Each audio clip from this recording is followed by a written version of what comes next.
హైదరాబాదులో ఆంధ్ర రాజకీయ పరిణామాల గురించి అమెరికా నుంచి మీతో కొన్ని విశేషాలను షేర్ చేసుకుందామనే ఉద్దేశంతో మీ ముందుకు వచ్చాను. కొణిదెల పవన్ కళ్యాణ్ గారు డిప్యూటీ సీఎం గారికి వైరల్ ఫీవర్ వచ్చి బాధపడుతున్న సందర్భాన్ని పురస్కరించుకొని రాష్ట్ర ముఖ్యమంత్రి నారా చంద్రబాబు నాయుడు గారు హైదరాబాదులో ఆయన నివాసానికి వెళ్ళి పలకరించి వారితో రాజకీయ ముచ్చట్లు కూడా చెప్పారు.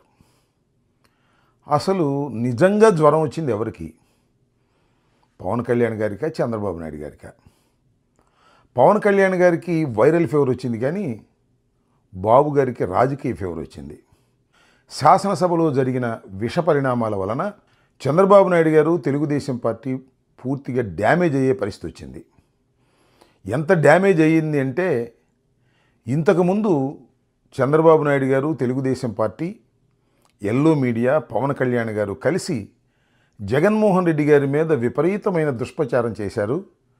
ఆ దుష్ప్రచారం తప్పు అనేటువంటి భావన కలిగే విధంగా అనుకోని విచిత్రమైన పరిణామం శాసనసభలో జరిగింది.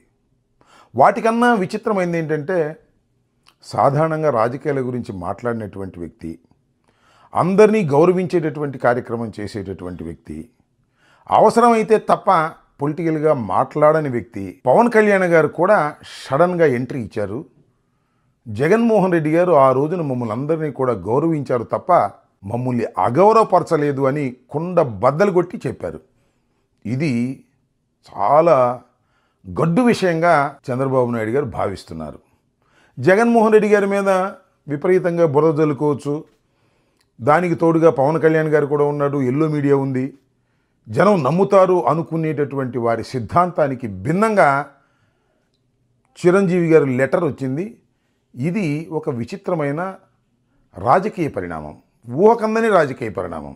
అసలు శాసనసభలో ఇలాంటి సందర్భం వస్తుందని, చిరంజీవి గారు నోరు విప్పుతారని బహుశా ఎవరు ఊహించి ఉండరు. ఇది ఖచ్చితంగా కూటమికి చావు దెబ్బ తగిలిందని చెప్పక తప్పదు. దీని నుంచి ఎలా బయటపడాలి? చంద్రబాబు నాయుడు గారు విపరీతమైన ప్రయత్నాలు చేస్తున్నారు. కారణం ఏంటంటే, బాలకృష్ణ ఏమీ అనలేడు ఆయన. అంటే బాలకృష్ణ ఆయన మీద కూడా తిరగబడేటటువంటి పరిస్థితి ఉంటుంది.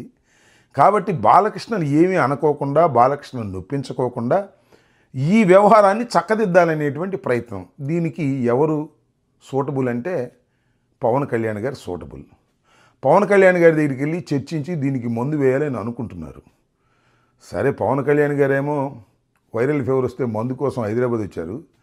చంద్రబాబు నాయుడు గారికి ఫీవర్ వస్తేనేమో, రాజకీయ ఫీవర్ వస్తేనేమో వచ్చి పవన్ కళ్యాణ్ గారి దగ్గర మందు వేయించుకునేటటువంటి కార్యక్రమం చేస్తున్నారు. ఇక్కడ ఒక విషయాన్ని నేను చాలా వివరంగా చెప్పాలి. అసలు ఈ రాష్ట్రంలో ఎవరికి పని చేసినా చేయకపోయినా, ఇచ్చినటువంటి హామీలు నిలబెట్టుకున్నా నిలబెట్టుకోకపోయినా, ముందు పవన్ కళ్యాణ్ గారితో మిత్రత్వం మాత్రం చెడిపోకుండా ఉండాలనేది పాపం చంద్రబాబు నాయుడు గారు ప్రయత్నిస్తున్నటువంటి అంశాలు మీ అందరికీ తెలుసు. నిజం కూడా అది. ఎందుకంటే చంద్రబాబు నాయుడు గారికి పవన్ కళ్యాణ్ గారి మిత్రత్వం ఉన్నంతవరకు ఏమీ పర్వాలేదనేటువంటి ఒక అపోహలో ఉండి పవన్ కళ్యాణ్ గారికి ఏమి కావాలన్నా అది చేయటానికి సిద్ధంగా ఉన్నారు. రాజకీయంగా కాదు, కడమ విషయాలు ఏది కావాలన్నా అది చేయటానికి సిద్ధంగా ఉన్నారు. ఎన్ని సౌకర్యాలు కల్పించాలన్నా కల్పించే పరిస్థితిలో ఉన్నారు.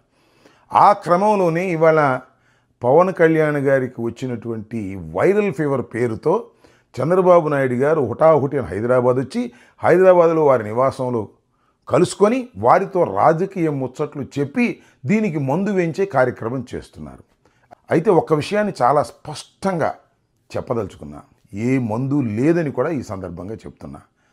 దిగజారిపోతున్న కూటమి క్రేజ్ని ఆపగలిగిన శక్తి ఎవరికీ లేదు. కారణం ఏంటంటే, మీరు తప్పుల మీద తప్పులు చేసుకుంటున్నారు. చేసుకుంటూ ఏమనుకున్నా అంటే చంద్రబాబు నాయుడు గారు, మాకు పవన్ కళ్యాణ్ ఉన్నాడు కదా సరిపోతుంది, కాపులందరూ ఉండరు కదా సరిపోతుంది అనేటువంటి ఒక భ్రమలో ఆయన ఉన్నాడు.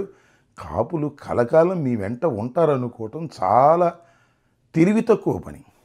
పవన్ కళ్యాణ్ గారి వెంట కూడా కలకాలం ఉంటారనుకోవటం మరింత తెలివి తక్కువ పని. ఎందుకంటే పవన్ కళ్యాణ్ గారు ముఖ్యమంత్రి కావాలనుకుంటే కాపులు పవన్ కళ్యాణ్ గారి వెంట ఉంటారు, కానీ చంద్రబాబే ముఖ్యమంత్రి అవ్వాలనుకున్నప్పుడు పవన్ కళ్యాణ్ గారి వెంట కాపులు ఎంత మేరకు ఉంటారనేది కాలం నిర్ణయించేటటువంటి నిర్ణయం తప్ప ఇప్పుడు చెప్పగలిగింది కాదు. This is too early. అందువల్ల నేను యాత్రావాత చెప్పదలుచుకున్నది ఏమిటంటే, పవన్ కళ్యాణ్ గారి దగ్గర మందుందని చంద్రబాబు నాయుడు గారు వెళ్ళారు, కానీ అది సాధ్యపడదని దిగజారిపోతున్నటువంటి కూటమి యొక్క క్రేజ్ని కాపాడటం ఎవరి వల్ల కాదని, జగన్మోహన్ రెడ్డి గారి మీద మీరు సృష్టించినటువంటి అపోహలు ఒక్కటిగా తొలగిపోతున్నాయని, జగన్మోహన్ రెడ్డి గారికి మంచి కాలం వస్తుందని ఈ సందర్భంగా నేను చెప్పదలుచుకున్నాను.